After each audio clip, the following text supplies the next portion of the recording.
Halo,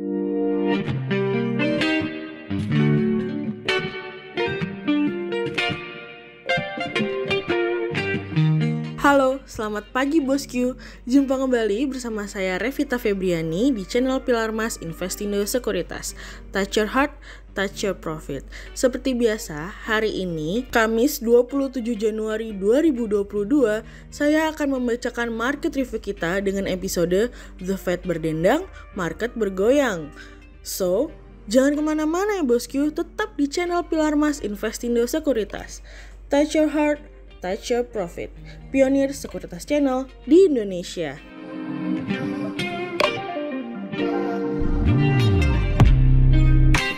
Kita mulai dari Global Economic Calendar. US FOMC rate decision tidak berubah di 0% hingga 0,25% dari Bloomberg. US MBA mortgage application turun dari sebelumnya 2,3% menjadi minus 7,1% dari Bloomberg.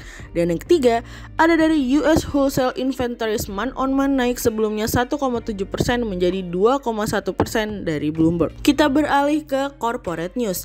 Yang pertama, ada dari PT Mega Perintis Tbk atau Zone targetkan akan menambah dan membuka 40 gerai offline baru di tahun 2022 dari kontan.co.id. Yang kedua, ada dari PT Indika Energi Tbk atau INDY gencar melakukan diversifikasi dalam ikhtiar memperbesar porsi pendapatan dari sektor non batubara dari kontan.co.id.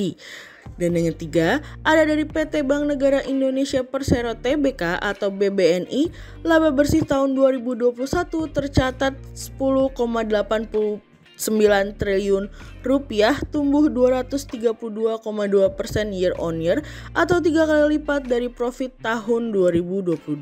Pada perdagangan hari Rabu 26 Januari 2022, IHSG ditutup menguat 32 poin atau 0,5% menjadi 6.600. Sektor healthcare, teknologi, consumer cyclical, consumer non-cyclical, infrastruktur, transportation and logistik, energi, basic materials, finansial bergerak positif dan mendominasi kenaikan IHSG kali ini.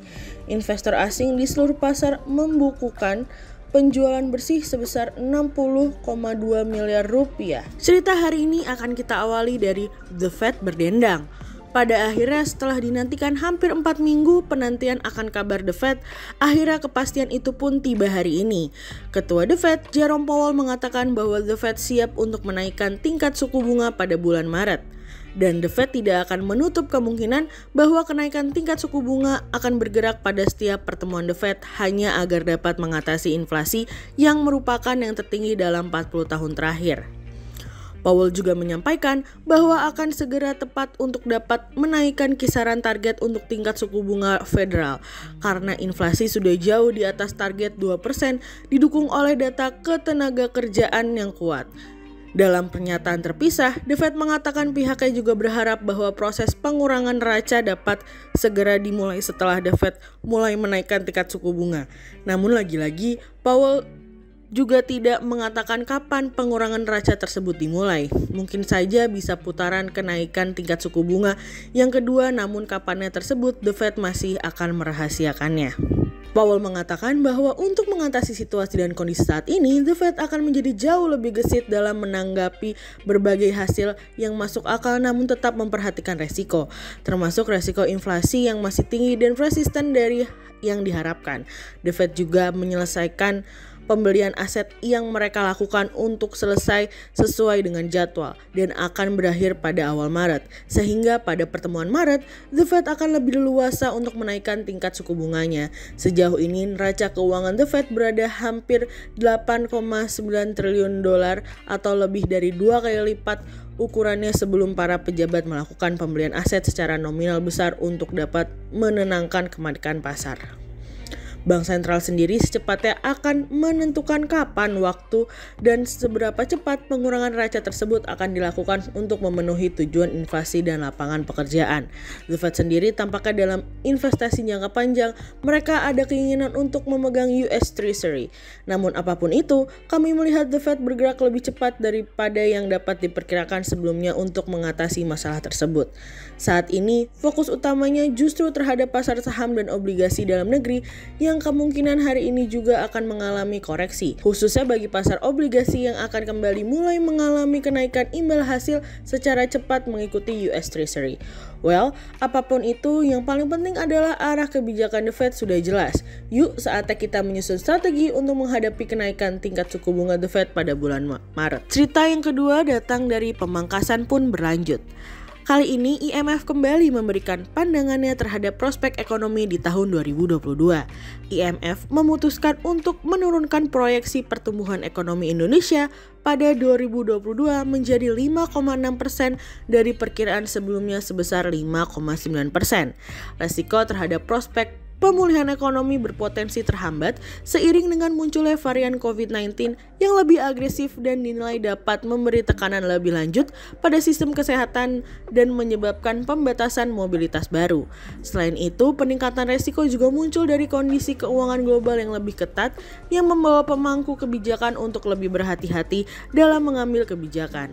Proyeksi pertumbuhan ekonomi Indonesia tahun ini masih lebih tinggi dibandingkan estimasi pertumbuhan 2021 sebesar 3,3%.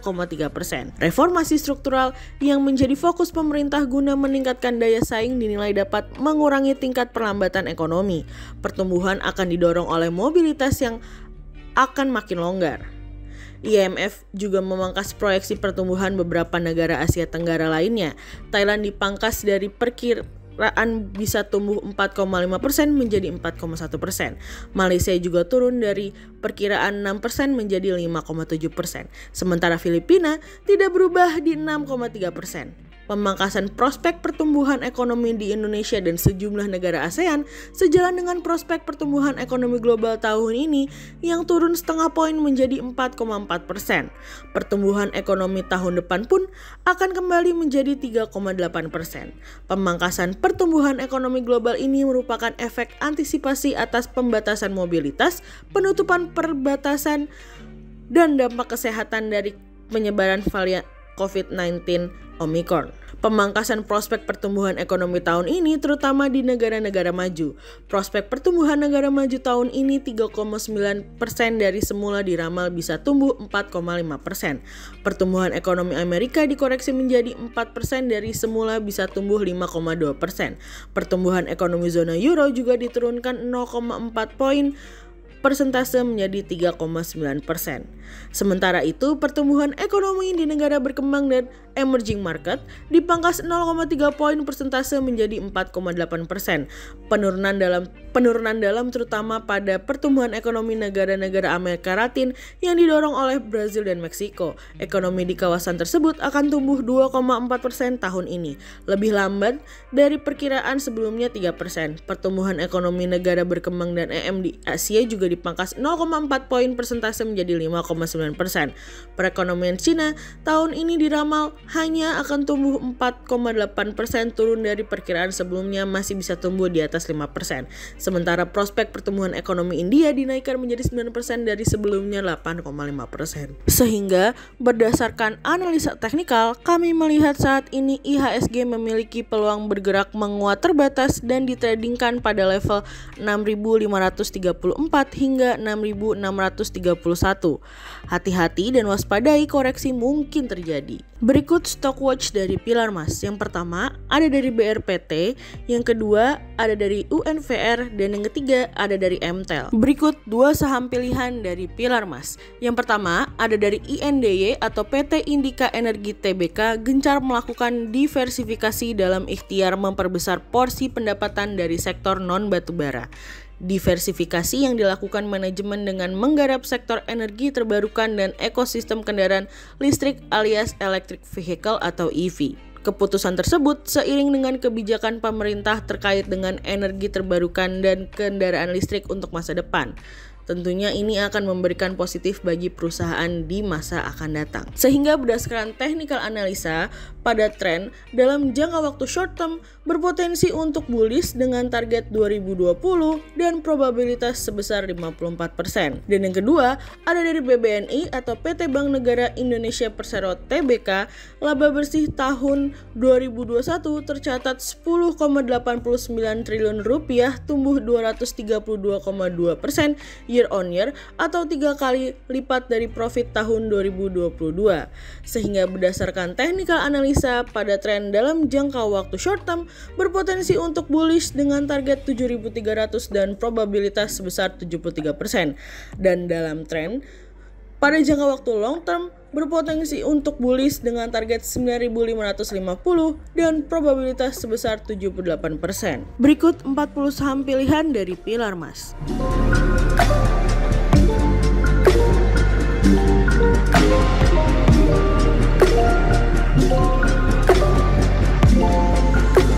Sekian dulu Bosku untuk market review kita untuk hari ini. Kalau Bosku ingin tahu riset lengkapnya lebih lanjut, Bosku bisa mengunjungi website kami di www.pilarmas-investindo.co.id. So, jangan lupa Bosku untuk like, subscribe, dan tonton terus channel Pilar Mas Investindo Sekuritas. Touch your heart, touch your profit. Pionir Sekuritas Channel di Indonesia.